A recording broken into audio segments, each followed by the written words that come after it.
walking into your own home after a long day only to find a stranger rummaging through your drawers, claiming it's an official inspection. But this wasn't just any intruder.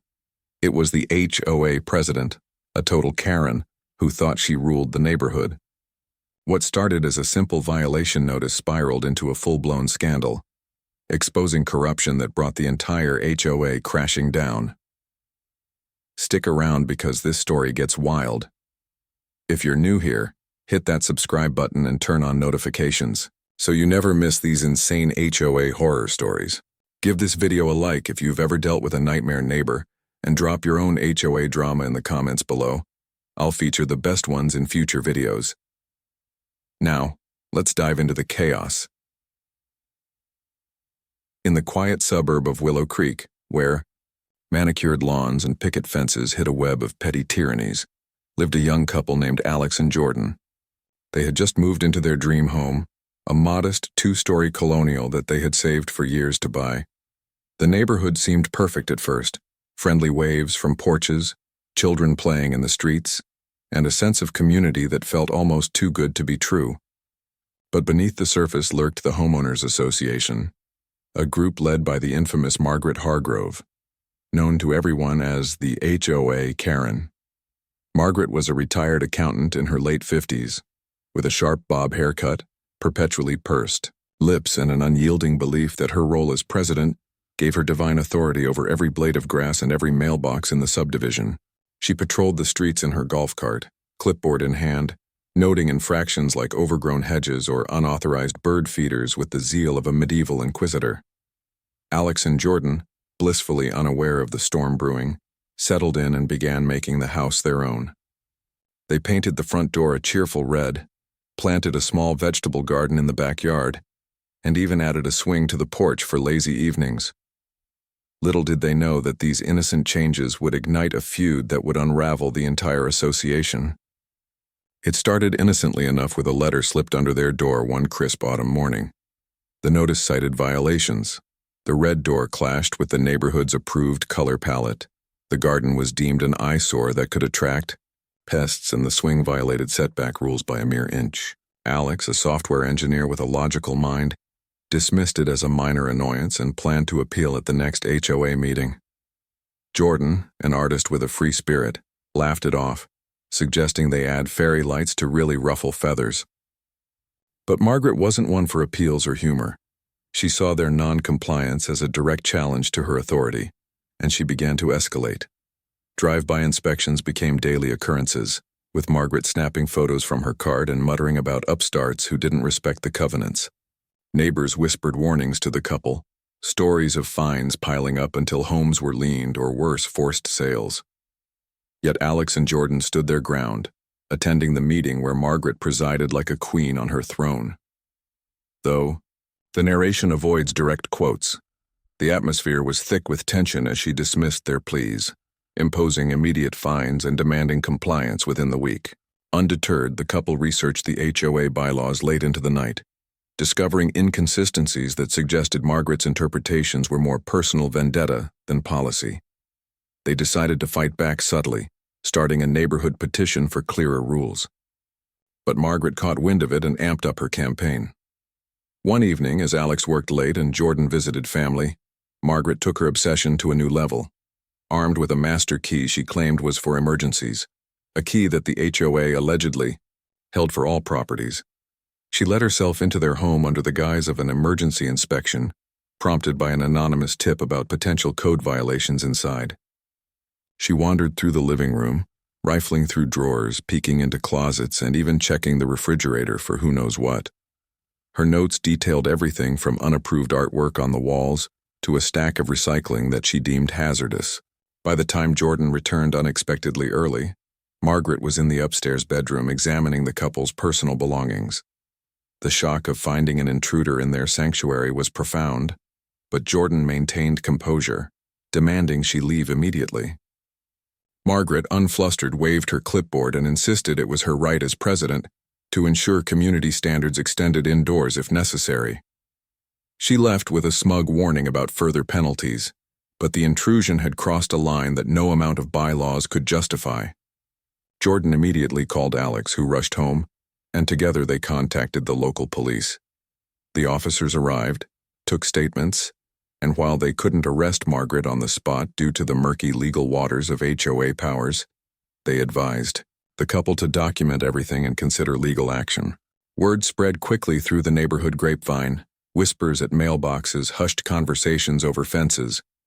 Some residents sided with Margaret, fearing her wrath, but others, long oppressed by her reign, began to share their own grievances.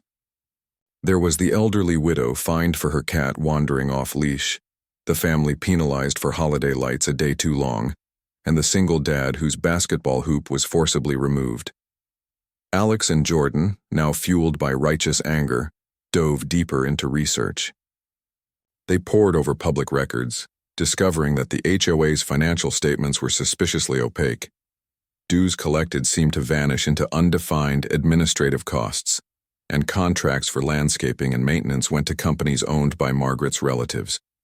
The couple started a private online group for disgruntled neighbors, sharing evidence and building a case. As complaints mounted, Margaret doubled down, sending cease and desist letters and threatening lawsuits for slander. But her overreach only emboldened the resistance. One neighbor, a retired lawyer, offered pro bono advice, pointing out that entering a home without consent could constitute trespassing, if not burglary. The couple filed a formal complaint with the state attorney general's office, citing potential fraud and abuse of power. Investigators took notice, especially when anonymous tips flooded in about kickbacks and embezzlement. The once ironclad HOA began to crack, with board members distancing themselves from Margaret. She called emergency meetings, trying to rally support, but attendance dwindled as fear gave way to fury. Alex and Jordan's home, once a target, became a hub for strategy sessions, though always cautious of further intrusions. Security cameras were installed, capturing Margaret's golf cart lingering outside on multiple occasions. The tension peaked when a local news reporter, tipped off by a neighbor, knocked on their door for an interview. The story aired that evening, painting Margaret as the archetype of overzealous authority, and the phones at the Attorney General's office lit up with more complaints. As winter approached, the investigation gained momentum, with subpoenas issued for HOA records. Margaret's facade crumbled, her inspections ceased, her golf cart gathered dust in her garage. The neighborhood breathed a collective sigh, but the full extent of the corruption was yet to unfold, setting the stage for revelations that would shake Willow Creek to its core. The scandal in Willow Creek escalated as the state investigators delved into the HOA's operations, uncovering layers of deceit that extended far beyond Margaret's intrusive inspections. Alex and Jordan, now at the forefront of the push for justice, found themselves navigating a maze of legal documents and witness statements. The couple spent countless hours organizing evidence, from digitized receipts showing inflated vendor payments to emails where Margaret bullied board members into compliance. Neighbors who had once cowered in silence stepped forward, emboldened by the growing momentum. One family revealed how their home improvement permit was denied because they refused to hire Margaret's nephew's construction firm, leading to months of delays and extra costs. Another resident shared records of dues increases that funded lavish board retreats at upscale resorts, complete with spa treatments and gourmet meals, all on the homeowner's dime. The investigators, a team of sharp-eyed auditors and attorneys, set up shop in a rented office space in town, poring over boxes of files seized from the HOA headquarters, which was little more than a converted garage in Margaret's backyard.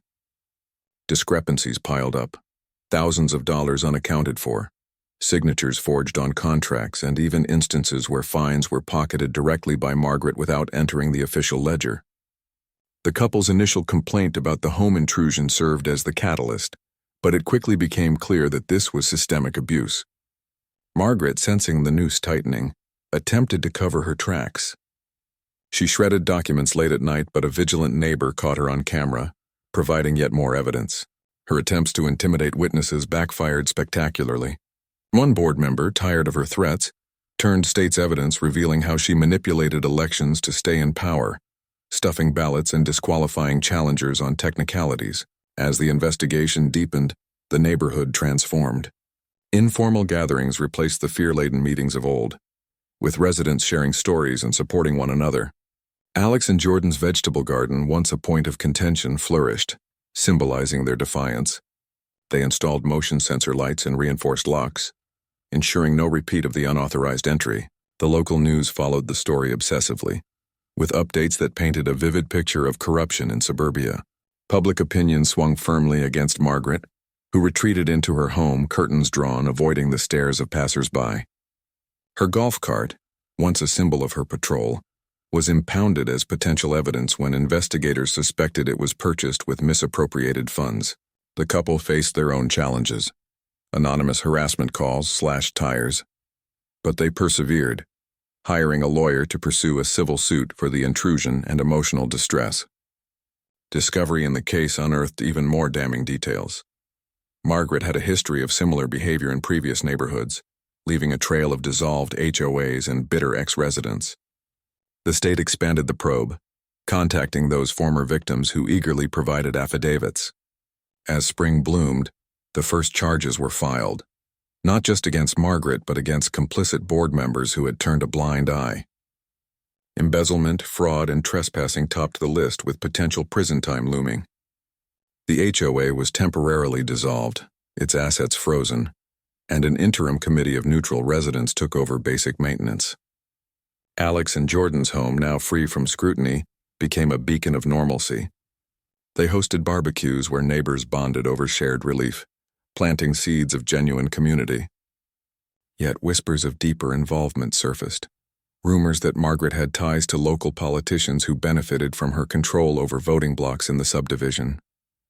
Investigators followed these leads, subpoenaing campaign finance records that hinted at quid pro quo arrangements. The couple, exhausted but determined, continued to assist, providing access to their security footage and timelines. Margaret's arrest came on a rainy afternoon, officers knocking on her door as neighbors watched from windows. Handcuffed and defiant, she was led away. Her reign of terror finally ended. The neighborhood erupted in quiet celebration, but the full cleanup was far from over. Rebuilding trust would take time, and the investigation promised more twists as forensic accountants traced every penny. Alex and Jordan, reflecting on how a simple door color had led to this, prepared for the trials ahead, knowing their stand had liberated not just themselves, but an entire community from the shadows of unchecked power. With Margaret behind bars awaiting trial, the fallout from the HOA scandal rippled through Willow Creek like aftershocks from an earthquake. Alex and Jordan, hailed as unlikely heroes, focused on healing and reform. The state investigation wrapped up its primary phase, revealing a staggering $150,000 in misappropriated funds over 5 years, money siphoned into personal accounts, luxury purchases, and bribes to silence dissent. Board members who cooperated received plea deals, testifying against Margaret in exchange for leniency. The trials began in the county courthouse, a spectacle that drew media from across the state. Prosecutors laid out the evidence meticulously: bank statements showing transfers to Margaret's family businesses, witness accounts of coerced fines, and the pivotal home intrusion that had sparked it all. The couple took the stand, recounting the violation of their privacy in measured tones, their testimony underscoring the human cost of her tyranny. Convictions followed swiftly. Margaret was sentenced to 3 years in prison for fraud and embezzlement, plus restitution orders that stripped her of assets, including her own home in the subdivision. The other board members faced community service and probation, their reputations tarnished forever. In the vacuum left by the old regime, residents voted in a new HOA structure, one with transparent bylaws, term limits, and oversight committees to prevent future abuses. Alex and Jordan spearheaded the changes, advocating for resident input and reasonable enforcement. Their red door remained, a symbol of victory, and the vegetable garden expanded, yielding bountiful harvests shared with neighbors. The community flourished without the weight of fear. Block parties replaced patrols, and children played freely without worry of citations. Yet the scars lingered. Some families, burdened by years of fines, struggled financially, prompting fundraisers and support networks. The couple launched a blog detailing their ordeal, offering advice to others facing similar issues, which gained traction and inspired reforms in neighboring associations. As summer faded into fall, Willow Creek stood transformed, a testament to the power of standing up against entitlement. Alex and Jordan, reflecting on the journey from newcomers to catalyst for change, found peace in their home, no longer a battleground, but a haven. The entire HOA saga, born from one woman's overreach, ended with a neighborhood reborn, free from the grip of a Karen's iron fist. Thanks for watching this epic HOA takedown story. If it had you hooked, smash that like button, subscribe for more wild neighbor dramas, and comment your own HOA nightmares below. We'll see you in the next one.